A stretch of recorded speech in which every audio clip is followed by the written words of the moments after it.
Krishna classes के YouTube channel पर बच्चों आप सबका स्वागत है।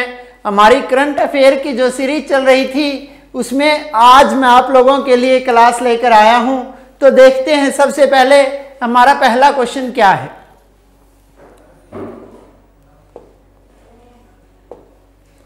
पहला क्वेश्चन, हाल ही में आरबीआई ने ग्राहक जागरूकता अभियान के लिए किसे चुना। भाई ग्राहकों में जागरूकता लेकर आने के लिए आरबीआई ने किसे चुना। जल्दी से इसका आंसर बच्चों आप लोग कमेंट बॉक्स में मुझे बताओ।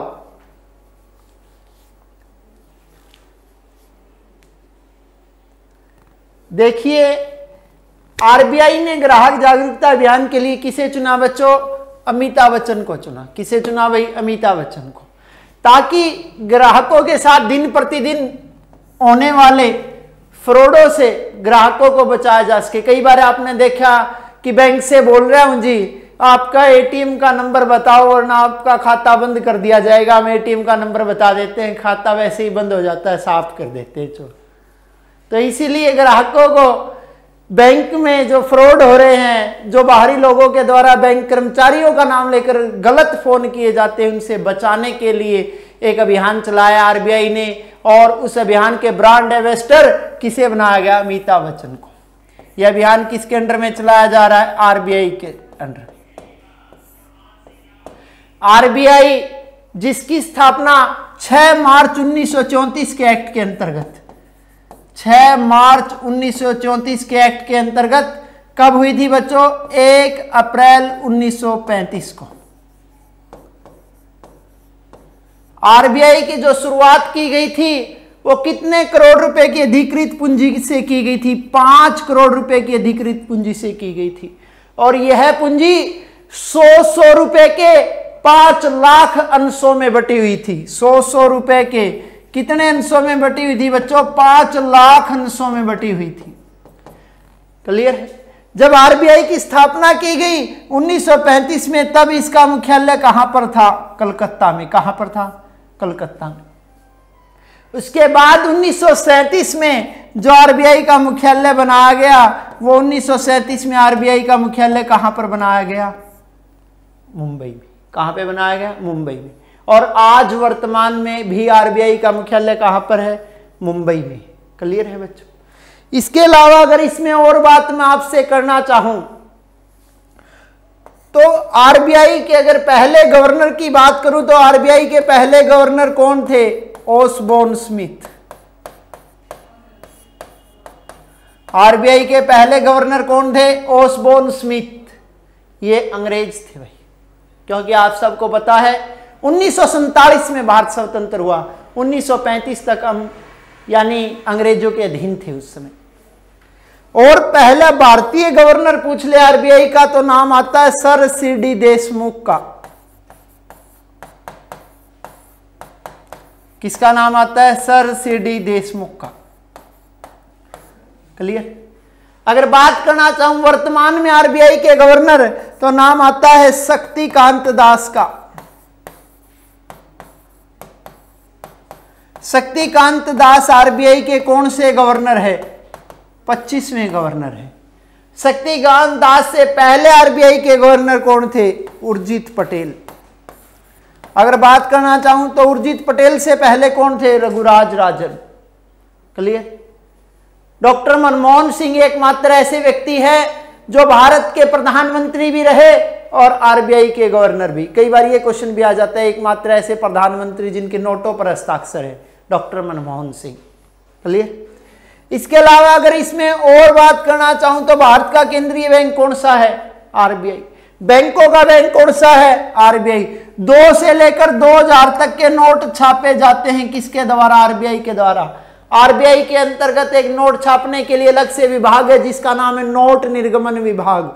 और ये नोट निर्गमन विभाग 1956 के बाद न्यूनतम आरक्षित कोष के आधार पर नोटों की छपाई करता है।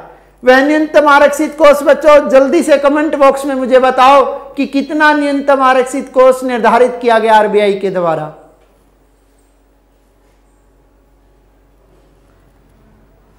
ये न्यूनतम आरक्षित कोष है बच्चों 200 करोड़ रुपए, जिसमें 115 करोड़ रुपए का सोना और 85 करोड़ की विदेशी प्रतिभूतियां शामिल है। क्लियर। इसके अलावा अगर और बात करना चाहूं मैं इसमें, जो 1 रुपए का नोट वो बनाया जाता है वित्त मंत्रालय के द्वारा, जिस पर वित्त सचिव के हस्ताक्षर होते हैं। ये क्वेश्चन भी काफी बार आता है, 1 रुपए का नोट किसके द्वारा जारी किया जाए? वित्त मंत्रालय के द्वारा। तो ये इस ग्राहक जागरूकता अभियान के ब्रांड एम्बेसडर बनाए गए अमिताभ बच्चन जी, जिन्हें हम बिग बी के नाम से भी जानते हैं। किस नाम से भी जानते हैं? बिग बी के नाम से भी। बिग बी बोल दो, अमिताभ बच्चन बोल दो, बात एक ही। क्लियर। अब बात करते हैं अगले क्वेश्चन की।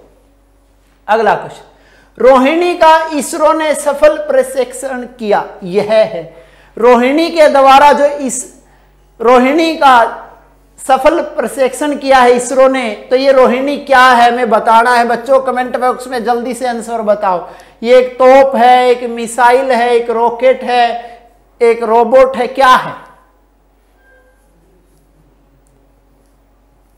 ये एक रॉकेट है बच्चों। क्लियर। जिसका निर्माण त्रिवेंद्रपुरम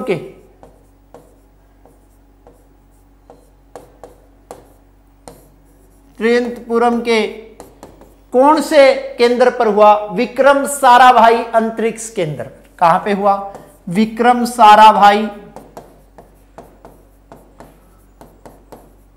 अंतरिक्ष केंद्र पर इसका निर्माण हुआ।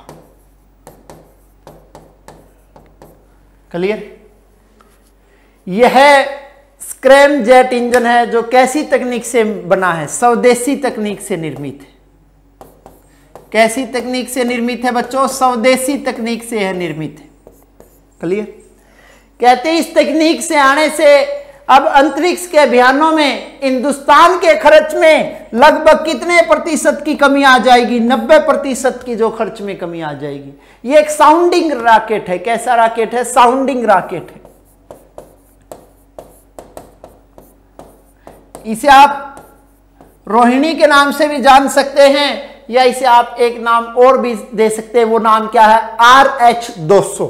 किस नाम से भी जान सकते हैं? RH-200 के नाम से। क्लियर। यह भारत की अंतरिक्ष अनुसंधान संगठन के द्वारा ही बनाया गया, जिसका नाम आप सबको पता है, जिसे हम शॉर्ट फॉर्म में क्या बोलते हैं? इसरो। क्लियर है। भारतीय अंतरिक्ष अनुसंधान संगठन, जिसके वर्तमान में अध्यक्ष है, कौन है अध्यक्ष वर्तमान में? के सिवन जिसके अध्यक्ष है बच्चों। क्लियर। और इसका जो प्रक्षेपण किया गया, इसका प्रक्षेपण जो किया गया कहां से किया गया? आंध्र प्रदेश से। और आंध्र प्रदेश से कौन से अंतरिक्ष केंद्र से भाई? सतीश धवन अंतरिक्ष केंद्र से। आंध्र प्रदेश के कौन से अंतरिक्ष केंद्र से? सतीश धवन अंतरिक्ष केंद्र से इसका प्रक्षेपण किया गया। किसका प्रक्षेपण किया गया भाई? रोहिणी का प्रक्षेपण किया गया। क्लियर। मैं अब आपको स्क्रीन पर इसका चित्र भी दिखा देता हूं। यह था वो रॉकेट जो इसरो के द्वारा वर्तमान में बनाया गया स्वदेशी तकनीक से। क्लियर। अगला क्वेश्चन, हाल ही में बरहोस सुपरसोनिक की मिसाइलें, सुपरसोनिक, सोनिक, ठीक है, ये अलग अलग कैटेगरी की होती है। अब बात करें बरहोस सुपरसोनिक जो क्रूज मिसाइल का उड़ीसा तट पर सफल प्रशिक्षण किया गया, इसे संयुक्त रूप से किसने विकसित किया? यानी भारत के साथ मिलकर कौन से देश ने इसे विकसित किया है? जल्दी से जल्दी इसका आंसर कमेंट बॉक्स में दो बच्चों। भाई देख, तुम नहीं बताओगे, देखो मन तो बताना ही है। मैं सोचूं कुछ तुम भी बता दो, फटाफट बताओ इसका आंसर। इसका आंसर आएगा हमारा सी, भारत और रूस के सहयोग से। क्लियर। यह ऐसी मिसाइल है जो आवाज की गति से 3 गुना तेज चलती है। आवाज की गति से 3 गुना तेज चलती है। आवाज की गति से कितने गुना तेज चलती है? 3 गुना तेज चलती है। जो इसकी प्रति किलोमीटर घंटा की अगर मैं स्पीड की बात करना चाहूं तो इसकी प्रति किलोमीटर घंटा स्पीड है 3457। यानी 3457 किलोमीटर प्रति घंटा।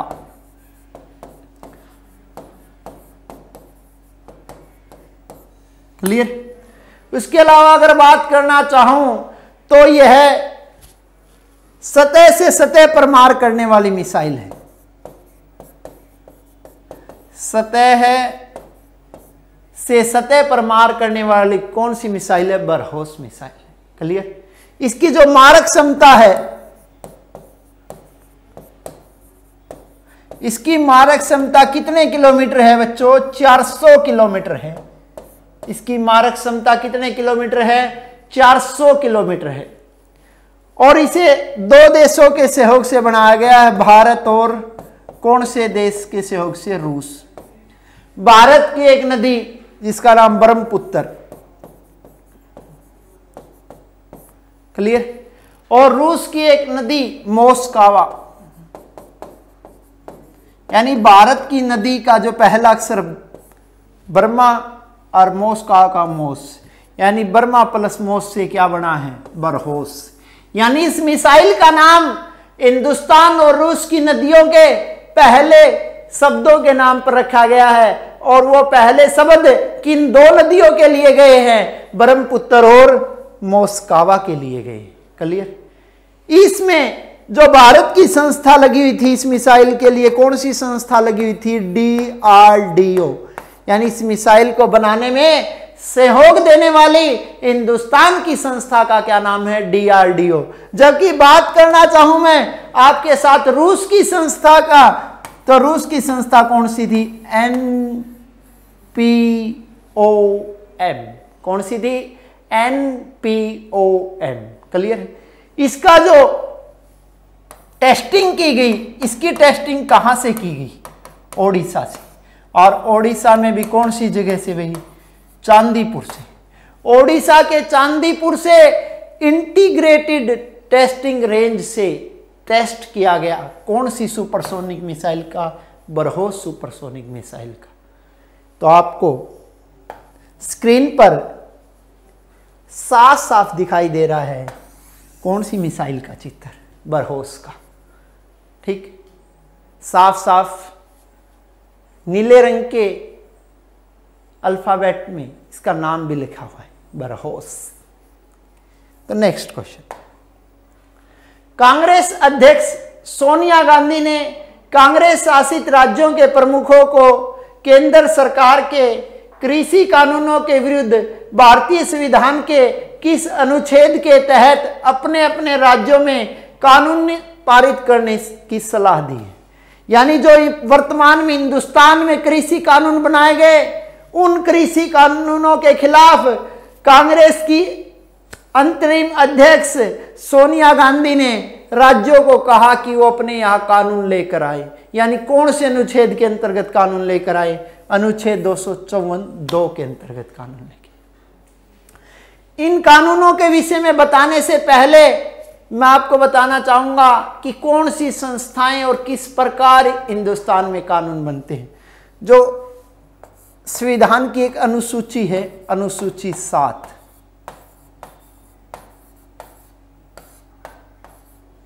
और इसी अनुसूची 7 के द्वारा किसका बंटवारा किया गया? शक्तियों का बंटवारा किया गया है।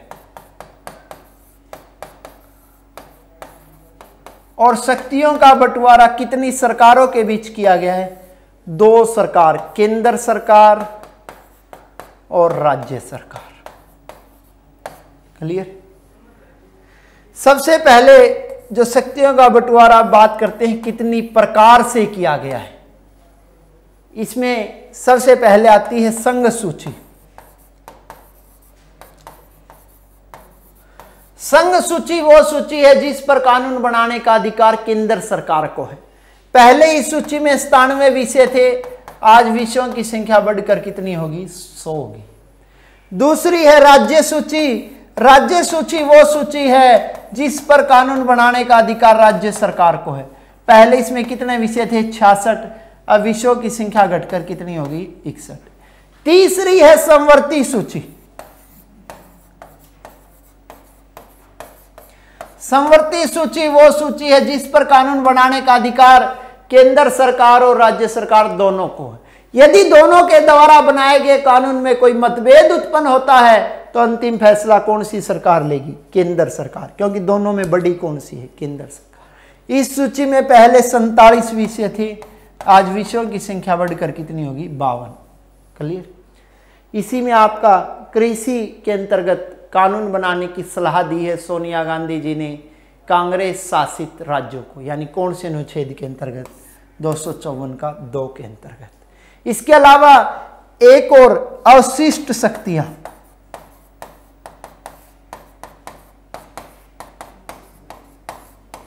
अब जो विषय ना संघ सूची में आते, ना राज्य सूची में, ना समवर्ती सूची में, वो सारे विषय कौन में डाले गए? अवशिष्ट शक्तियों में डाले गए। और अवशिष्ट शक्तियों के संबंध में कानून बनाने का अधिकार किसके पास है? संसद के पास। तो कमेंट बॉक्स में आप जल्दी से बताओ बच्चों, अवशिष्ट शक्तियों का प्रावधान हमने कौन से देश से लिया?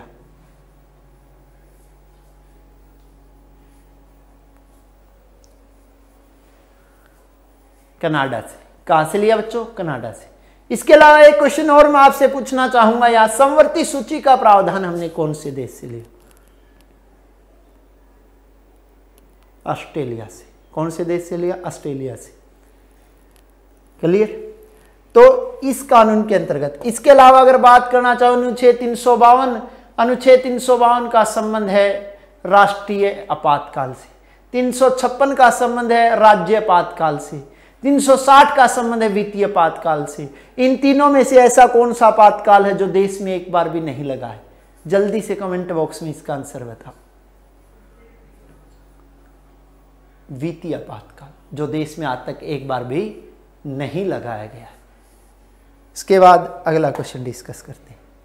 हाल ही में किस संस्था ने भारत में अपने मानव अधिकारों के संचालन को रोक दिया है? भाई ऐसी कौन सी संस्था है जिसने भारत में अपने मानव अधिकारों के संचालन को रोक दिया? कौन सी है? अमनेस्टी इंटरनेशनल इंडिया, जिसकी स्थापना हुई थी जुलाई 1961 में। कब स्थापना हुई थी भाई?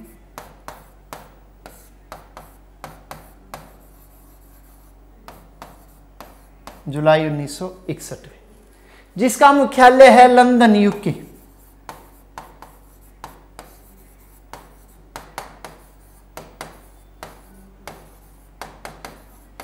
अगर बात करना चाहूँ इसके वर्तमान अध्यक्ष की,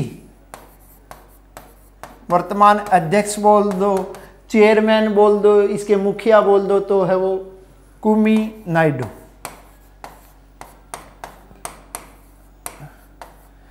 इस संस्था ने ऐसा क्या हुआ कि भारत में अपने कार्यों के संचालन को रोक दिया? क्योंकि जब भारत में दिल्ली दंगे हुए, दिल्ली दंगे और जम्मू कश्मीर से अनुच्छेद 370 हटाया गया, तब इस संस्था ने बार बार हिंदुस्तान की सरकार के पास फोन किया और उन्हें इस बात के लिए चेताया कि आपके देश में मानव अधिकारों का उल्लंघन हो रहा है। लेकिन केंद्र सरकार ने उसकी बातों की ओर कोई ध्यान नहीं दिया, उल्टा इसी संस्था की हिंदुस्तान में कौन सी जांच बैठा दी? सीबीआई जांच बैठा दी। और इस संस्था के जो बैंक खातों को क्या कर दिया भाई? फ्रीज कर दिया। इस संस्था के बैंक खातों को फ्रीज कर दिया और इसके खिलाफ सीबीआई की जांच बैठा दी। यह एक अंतरराष्ट्रीय संस्था है, कौन सी? अमनेस्टी इंटरनेशनल इंडिया, जिसका उद्देश्य मानव सेवा करना है, यानी मनुष्य की स्वतंत्रता को बनाए रखना है, जो मानव के खिलाफ होने वाली किसी भी जाति को रोकना ही इसका उद्देश्य है। और इसी संस्था के कार्यों के संचालन पर रोक लगा दी गई, किसके द्वारा? भारत सरकार के द्वारा। क्लियर? अब बात करते हैं अगला क्वेश्चन। ये इसका मैंने लोगो दिखाया है, एमनेटी इंटरनेशनल। किस राज्य की टिहरी झील पर देश का सबसे लंबा, ध्यान देना है कौन सा पुल कह रहा हूं, सस्पेंशन ब्रिज या सस्पेंशन पुल बनाया गया, यानी देश का सबसे लंबा जो सस्पेंशन पुल है वो कौन सी झील पर बनाया गया? टिहरी झील पर। यह टिहरी झील कहां पड़ेगी बच्चों? उत्तराखंड में। उत्तराखंड, जिसकी राजधानी है देहरादून। उत्तराखंड राज्य जिसका गठन हुआ 2000 में।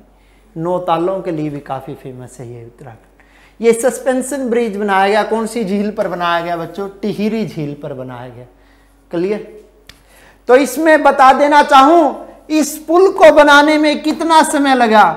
इस पुल को बनाने में 14 वर्ष का समय लगा। कितना समय लगा? 14 वर्ष का समय लगा।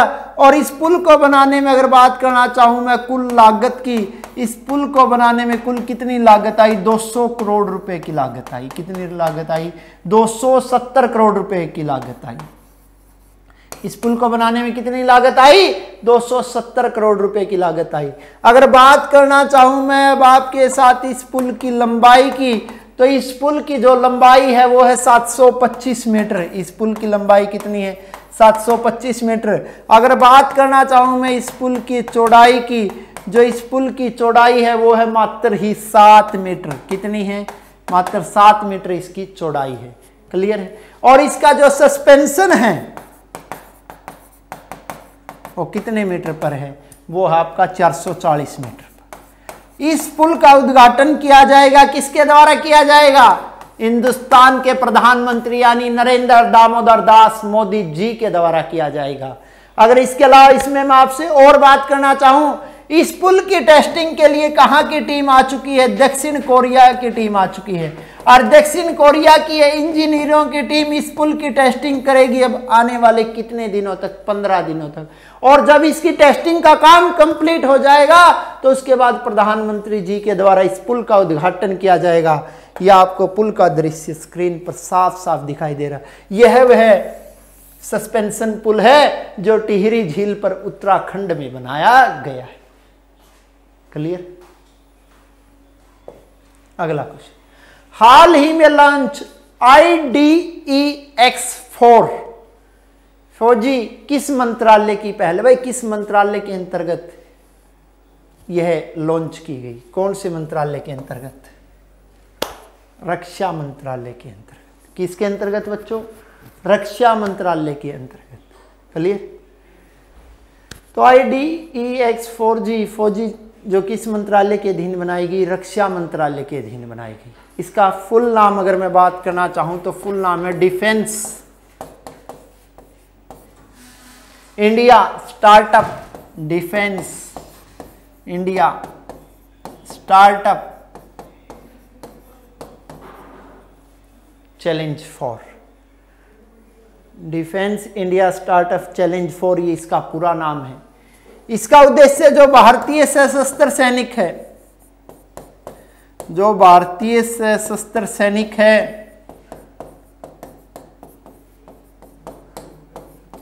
उन्हें आत्मनिर्भर बनाना और उनमें नवाचार का प्रसार करने के उद्देश्य से इसे लॉन्च किया गया है। क्लियर? आपको और बताना चाहूं तो 1 अक्टूबर को हिंदुस्तान के द्वारा किसकी शुरुआत कर दी गई? DAP। DAP खाद्य की बात नहीं है, DAP है रक्षा अधिग्रहण प्रक्रिया। DAP की फुल फॉर्म क्या है? रक्षा अधिग्रहण प्रक्रिया। और इस रक्षा अधिग्रहण प्रक्रिया की शुरुआत कब की गई? 1 अक्टूबर 2020 से इसकी शुरुआत कर दी गई। यह लॉन्च करने का उद्देश्य निजी क्षेत्र के निवेश को बढ़ावा देना और निजी क्षेत्र के निवेश को किस में बढ़ावा देना? रक्षा के क्षेत्र में बढ़ाने की, यानी निजी क्षेत्र को प्रोत्साहित करने के लिए ताकि वो रक्षा क्षेत्र में कदम रख सके, इसको लॉन्च किया गया है। किसके द्वारा? रक्षा मंत्रालय के द्वारा। और आप सबको पता है हिंदुस्तान के रक्षा मंत्री कौन है वर्तमान में? राजनाथ सिंह। जब ये राजनाथ सिंह से पहले कभी इसका अतिरिक्त कार्यभार संभाल चुकी है निर्मला सीतारमण, और वैसे भारत की पहली रक्षा महिला मंत्री होने का श्रेय दिया जाता है। किसे दिया जाता है? इंदिरा गांधी को। आप सबको पता है हिंदुस्तान के गृह मंत्री कौन है? अमित शाह। हिंदुस्तान के वित्त मंत्री कौन है? निर्मला सीतारमण, जबकि उनसे पहले थे अरुण जेटली। क्लियर? ये मिनिस्ट्री ऑफ डिफेंस का लोगो है जो साफ साफ स्क्रीन पर दर्शाया गया है। क्लियर है बच्चों? बात करते हैं अगले क्वेश्चन। अगला क्वेश्चन, गांधी जी दक्षिण अफ्रीका कब गए और कब वापस आए? यानी महात्मा गांधी जी दक्षिण अफ्रीका में कब गए और कब वापस आए? कमेंट बॉक्स में जल्दी से इसका आंसर बताओ, क्योंकि आज 2 अक्टूबर है और अहिंसा दिवस है। यानी महात्मा गांधी जी और हिंदुस्तान के प्रधानमंत्री लाल बहादुर शास्त्री जी की जयंती है। लाल बहादुर शास्त्री जी जिन्होंने एक नारा भी दिया था, जय जवान जय किसान। तो फटाफट बताओ महात्मा गांधी जी कब गए और कब वापस आए?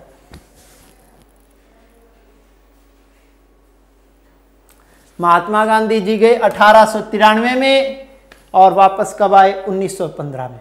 तो बात करते हैं महात्मा गांधी जी वहां क्यों गए थे। वहां गए थे महात्मा गांधी जी दादा अब्दुल्ला का केस लड़ने के लिए। किसका केस लड़ने के लिए? दादा अब्दुल्ला का केस लड़ने के लिए। और दादा अब्दुल्ला का केस लड़ने के लिए महात्मा गांधी जी कहां गए थे भाई? दक्षिण अफ्रीका गए थे। क्लियर? फिर महात्मा गांधी जी दक्षिण अफ्रीका से भारत लौटे। तो दक्षिण अफ्रीका से महात्मा गांधी जी भारत कब लौटे? 9 जनवरी 1915 को भारत लौटे। क्लियर? फिर उन्होंने भारत में लौटने के बाद 25 मई 1915 को एक आश्रम की स्थापना की जिसका नाम है सत्याग्रह आश्रम।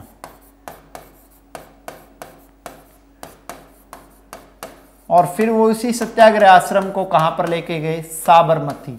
ये वही जगह है साबरमती जो मैंने आपको परिवर्तित नाम में भी बताया था। साबरमती का नाम बदलकर अब क्या कर दिया गया है? उस जगह अटल घाट। ये वही जगह है जहां से महात्मा गांधी जी ने दांडी यात्रा शुरू की थी 1930 में। क्लियर? फिर महात्मा गांधी जी ने 1917 में कौन सा सत्याग्रह किया? चंपारण सत्याग्रह।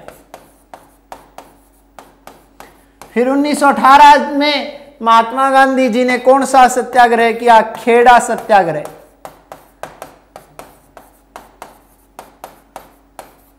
फिर महात्मा गांधी जी ने ही 1918 में इनके समय कौन सी मजदूरों की हड़ताल हुई? अहमदाबाद मिल मजदूर।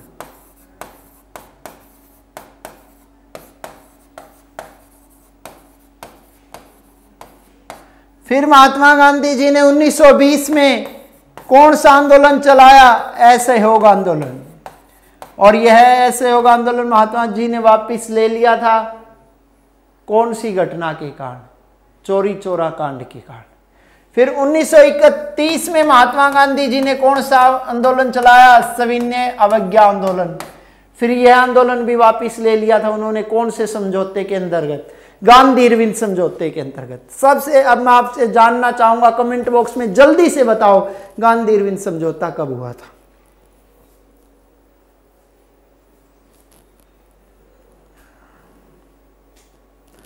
गांधी इरविन समझौता हुआ था बच्चों 5 मार्च 1931 को। फिर महात्मा गांधी जी ने 1931 में दूसरे गोलमेज सम्मेलन में भाग लिया था। ये क्वेश्चन भी कई बार आता है, दूसरे गोलमेज सम्मेलन में भाग कांग्रेस की तरफ से किसने लिया था? महात्मा गांधी ने। या फिर यूं पूछ लेते हैं, महात्मा गांधी ने एकमात्र कौन से गोलमेज सम्मेलन में भाग लिया था? दूसरे में। इसी में एक क्वेश्चन और भी आ जाता है, तीनों गोलमेज सम्मेलनों में भाग लेने वाले व्यक्ति डॉक्टर BR अम्बेडकर। फिर महात्मा गांधी जी ने 1931 में चला था पुनः सविनय अवज्ञा आंदोलन। यह महात्मा गांधी का सबसे असफल आंदोलनों में से एक माना जाता है। क्लियर? फिर गांधी जी ने 1940 में शुरुआत की थी व्यक्तिगत सत्याग्रह की, जिसका क्वेश्चन काफी बार आता है। पहले सत्याग्रही कौन थे? विनोबा भावे। दूसरे सत्याग्रही कौन थे? पंडित जवाहरलाल नेहरू। यहां आज मैं आपको तीसरे सत्याग्रही बताना जा रहा हूं, ब्रह्मदत्त। क्लियर? तीसरे सत्याग्रही कौन थे? ब्रह्मदत्त थे। उसके अलावा फिर गांधी जी ने 1942 में एक और आंदोलन की शुरुआत की जिसे नाम दिया गया भारत छोड़ो आंदोलन, या जिसे आप अगस्त क्रांति के नाम से भी जानते हैं। इसी आंदोलन के दौरान महात्मा गांधी जी ने एक नारा भी दिया था, करो या मरो का नारा दिया था। किसका नारा दिया था? करो या मरो का नारा दिया था। कौन से आंदोलन के दौरान? भारत छोड़ो आंदोलन के दौरान। अब बात करना चाहूं तो महात्मा गांधी जी का जन्म कब हुआ था? 2 अक्टूबर 1869 को। और इनकी जो हत्या कर दी गई थी इनकी हत्या कब कर दी गई थी? 30 जनवरी 1948। आपको पता है 30 जनवरी 1948 को इनकी हत्या कर दी गई दिल्ली में, किसके द्वारा? नथुराम गोडसे के द्वारा। और इनके मुख से निकले हुए अंतिम शब्द क्या थे? हे राम।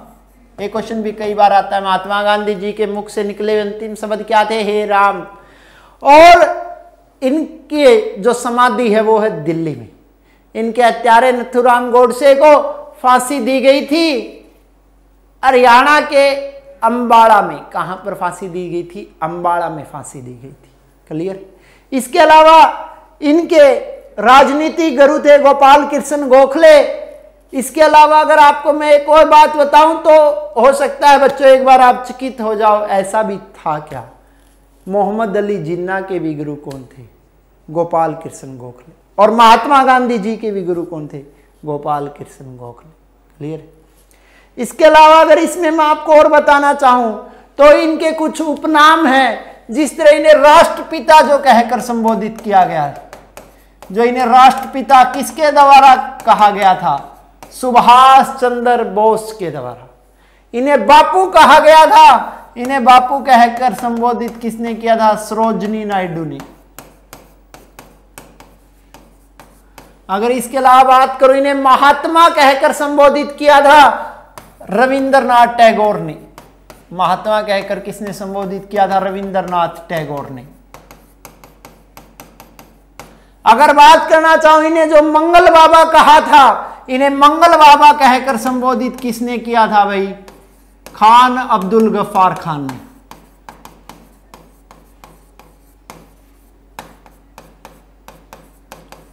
जिनका एक संगठन भी था लाल कुर्ती संगठन या खुदाई खिदमतदार, जिन्होंने बढ़ चढ़कर भाग लिया था सविनय अवज्ञा आंदोलन। क्लियर? लाल कुर्ती संगठन के संस्थापक थे खान अब्दुल गफ्फार खान, जिन्हें सीमांत गांधी भी कहा जाता है। भारत रत्न प्राप्त करने वाले पहले विदेशी थे कौन? खान अब्दुल गफ्फार खान। दूसरे व्यक्ति जो विदेशी जिन्होंने भारत रत्न प्राप्त किया दक्षिण अफ्रीका के थे कौन? कमेंट बॉक्स में जल्दी से बताओ। नेशनल मंडेला, बिल्कुल सही जवाब है नेशनल मंडेला। क्लियर है? इसके अलावा अगर और इसमें मैं आपको बताना चाहूं तो अर्धनंगा फकीर कहा था इन्हें। किसने कहा था? विंस्टन चर्चिल ने। विंस्टन चर्चिल ने इन्हें क्या कहा था? अर्धनंगा फकीर। किसे कहा था? महात्मा गांधी जी को। क्लियर? अब बात करते हैं अगले क्वेश्चन। सैयद अनवरा तैमूर जिनका हाल ही में निधन हुआ है, उनका संबंध किस राज्य या केंद्र शासित प्रदेश से था? तो कौन से राज्य या केंद्र शासित प्रदेश से था बच्चों? फटाफट 1 सेकंड में कमेंट बॉक्स में आंसर दो इसका।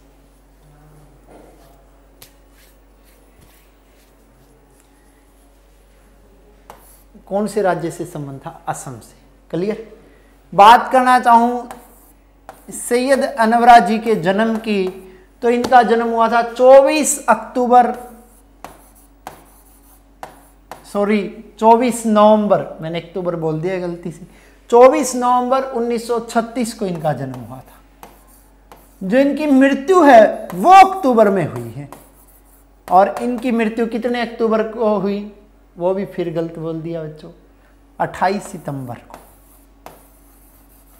28 सितंबर 2020 को इनकी मृत्यु हुई। किसकी हुई?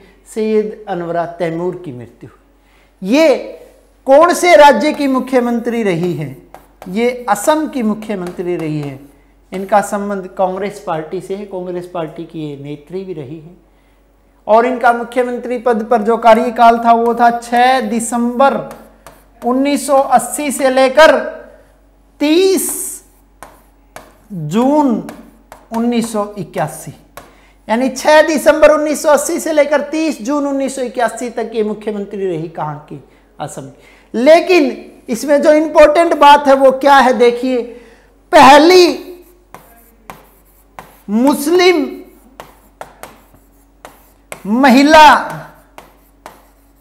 मुख्यमंत्री, पहली मुस्लिम महिला मुख्यमंत्री बनने का श्रेय जाता है किसे जाता है?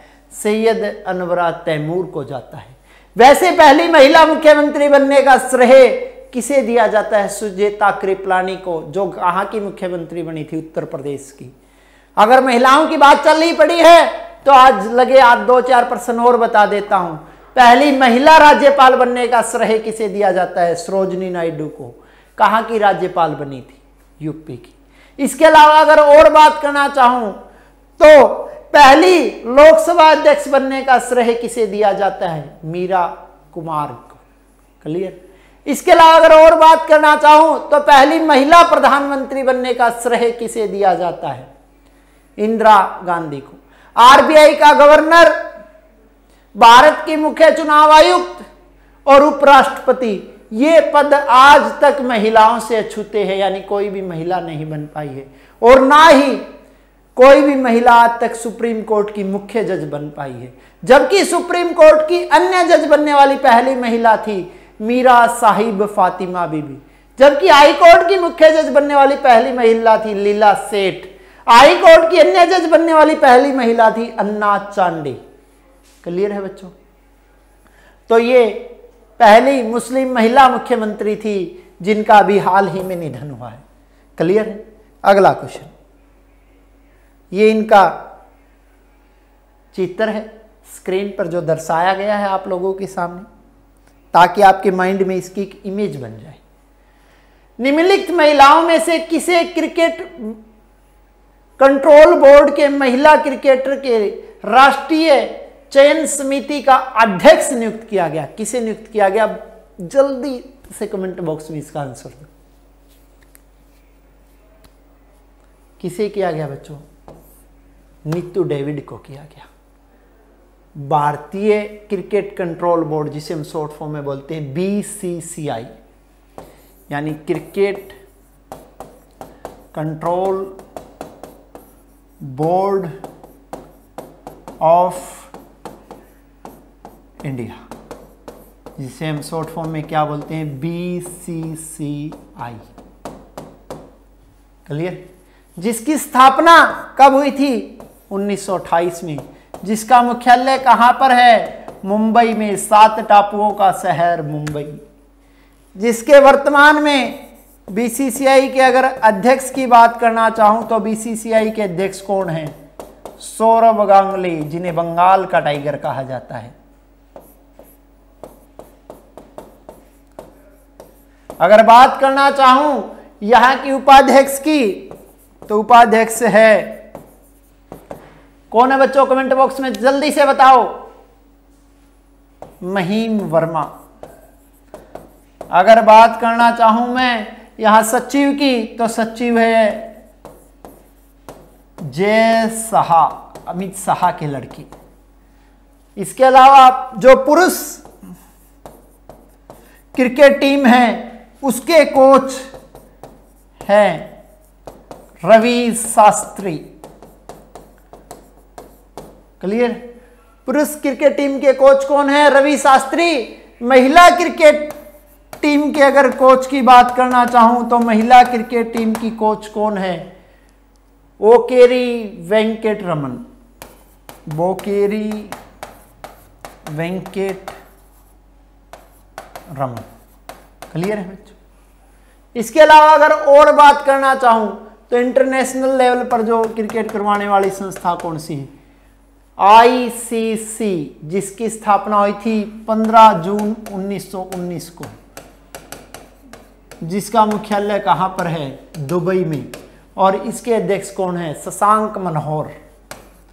जबकि वर्तमान में जिक्र चल रहा है इसके अध्यक्ष बनाने का, किसे? इमरान ख्वाजा को इसके अध्यक्ष बनाने का भी जिक्र, लेकिन अभी बनाए नहीं गए।